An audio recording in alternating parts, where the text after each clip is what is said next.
Referees have negatively impacted the NFL. From the unnoticed brutal hit on Davante Adams to the game-deciding touchdown call in favor of the Seahawks by replacement refs in the Hail Mary game. These are some of the times NFL referees ruined it all. Hang on to your seats because these ain't black and white. Let's kick this off with the Packers and 49ers game. The wildest controversy went down in the fourth quarter when Jimmy Ward laid a brutal hit on Davante Adams. The dude got knocked out of the game, but somehow the Niners got away with it without any punishment. Adams was practically a sitting duck, but those refs totally missed the mark on flagging the aggressor. And as if that wasn't enough, on the very next drive, those hapless officials had the audacity to call the Packers for roughing the passer and tripping for no good reason. You can bet your cheesehead that Green Bay wasn't thrilled about that call. Normally, refs let those kinds of things slide to keep the game flowing, but not this time. But hold up, my friends, San Francisco wasn't spared from the madness either. Those officials straight up ignored a blatant holding penalty against John Runyan that completely stole the game away from the 49ers, and that wasn't the only game the refs ruined that season. We also had the Chargers vs. Browns game. The Chargers were off to a fantastic start in 2021, but boy did the officials hand them a get-out-of-jail-free card in that matchup.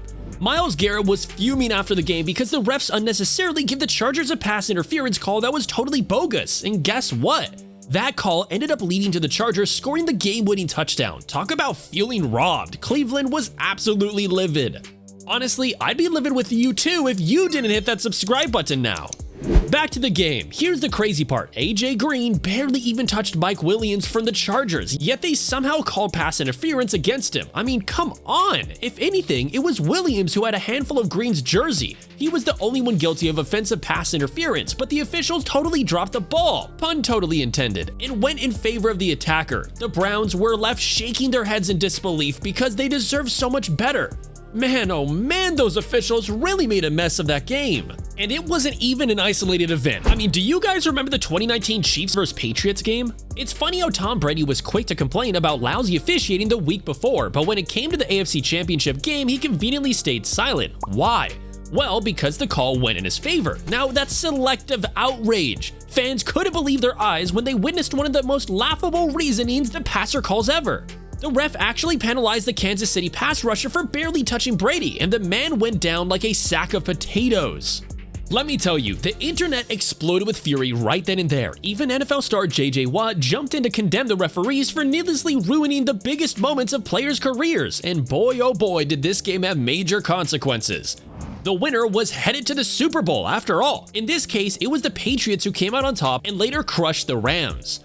But hey, what can we do? Sometimes it feels like the refs have their own secret playbook when it comes to making calls, and the worst part is that sometimes their weird decisions can cost teams full games. Take Bottlegate for example. Back in 2001, it was a do-or-die situation for Cleveland, with their slim hopes of making it to the postseason hanging in the balance. They were ready to give it their all, but little did they know that the referees had their own plans. That's right, the infamous Bottlegate incident took place where the officials made a horrendously wrong decision that left the entire Brown fanbase seething with anger. The Cleveland Browns were facing off against the Jacksonville Jaguars, and it was a close one. The tension was palpable, and the fans were on the edge of their seats, eagerly anticipating each play. But then disaster strikes. With just a few seconds left on the clock, the Browns were driving down the field, hoping for a comeback victory. Their fans were roaring, hoping to witness a miracle. Suddenly, a controversial call was made by the referees and chaos erupts. You see, the referees ruled that the Browns quarterback fumbled the ball, causing it to be recovered by the Jaguars. However, the Browns fans were having none of it. They were convinced that the call was a complete travesty, an injustice that couldn't go unchallenged. Well, you can just imagine the chaos that erupted at the moment. The crowd went absolutely ballistic and started raining down bottles onto the field in frustration. Another game that pissed off fans because of the horrible decisions made was Super Bowl 40. That game left a bittersweet taste in the mouths of fans everywhere because of the sheer number of questionable calls that seemed to magically favor the Steelers. I mean, seriously, what did former coach Mike Holmgren do to the referee before the game? It felt like the officials had a personal vendetta against the Seahawks. I'll never forget the moment they ridiculously called Darrell Jackson for offensive pass interference. The guy was just competing fairly for the ball against Chris Hope, but somehow that was an offense. It's bad enough when you get one bad call, but when there's several of them, it's enough to drive any fan insane. And don't even get me started on the touchdown they awarded to Ben Roethlisberger. His helmet crossed the line, sure, but not the ball. I mean, come on. Bro, come on! Honestly, it felt like the officials were playing for the other team or something. But if that irked you, let me recap the Hail Mary episode. It was a complete train wreck from start to finish, all because the officials just weren't up to par. You see, the regular NFL referees went on strike, and in their place, the league brought in a group of unproven replacements.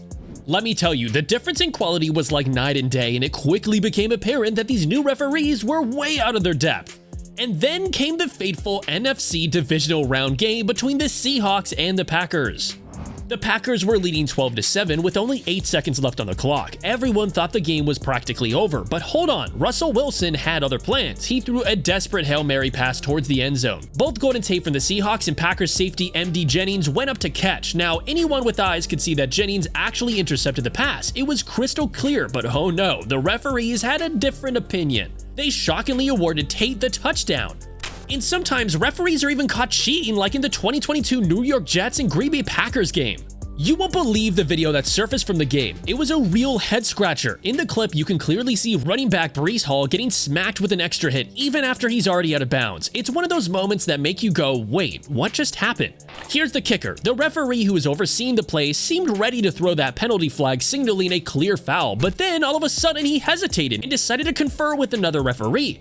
It was like a little referee conference right there on the field, and what did they decide? Well, that's the mystery, my friend. The flag never came and the play continued. Nothing happened, all because of horrible refs. And talking about horrible refs, how can we forget the Texans vs. Bills game from the 2020 season? The Bills were facing a crucial 3rd and 9 in overtime, and out of nowhere, the officials decided to flag Cody Ford. They hit him with an unnecessary illegal blindside block penalty, even though he didn't do a single thing wrong. Meanwhile, Josh Allen, the Bills quarterback, had scrambled for a solid 4 yards. You know, games in the NFL are often decided by the tiniest of margins, and that call potentially robbed the Bills of their chance at victory. What could have been a 56-yard field goal attempt to win the game turned into a victory for the Texans. It's a tough pill to swallow for Buffalo, no doubt about it. Later in 2021, Walt Anderson, the NFL's senior VP of officiating training and development, admitted that it was indeed the wrong call, so someone should really fill in Ford on this little revelation because the poor guy got fined a hefty $28,000 for a penalty he didn't deserve. Yep, $28,000! And another game that pissed me off was the Saints-Rams one. Here's one of the craziest officiating blunders in NFL history. It happened during the Saints vs. Rams NFC Championship game. The score was tight in the 4th quarter when Rams nickel Robbie Coleman delivered a helmet-to-helmet hit on Tommy Lee Revis. Everyone, and I mean everyone, expected a penalty flag to be thrown, but guess what? No flag! The Saints were leading 23-20, and if the penalty had been called, they would have had the game almost wrapped up with less than 2 minutes left. Instead, the Rams got another shot, tied the game, and eventually won in overtime. Can you believe it? Later, the NFL had to eat humble pie and admit that the officials messed up big time, but the damage was done. The Rams went on to suffer a big loss in the Super Bowl against the Patriots, leaving Saints fans wondering if they could have given the Pats a run for their money. And finally, let's rant about the tuck rule. It was a snowy day in Foxborough, and the Patriots were facing off against the Raiders. The conditions were so bad that the Raiders practically disappeared in their white uniforms. The game was a divisional playoff showdown, and the Raiders had the lead going into the 4th quarter, but hold on, there was a twist in the tale. In the 4th quarter, Tom Brady, the legendary quarterback, fumbled the ball. Uh-oh, right? Well, not so fast. The Patriots pulled out a little-known rule called the tuck rule. The ref said it wasn't a fumble because Brady brought the ball back to his body and was in the middle of throwing motion when he got hit by Charles Woodson. And just like that, the game took a different turn. Now, this moment became infamous over time, mainly because of the Patriots' reputation for some shady stuff. Eventually, in 2013, the NFL owners decided to get rid of the tuck rule because it caused way too much controversy. Want to know more about this league you love so much? Check out this video of 10 things you didn't know about the NFL.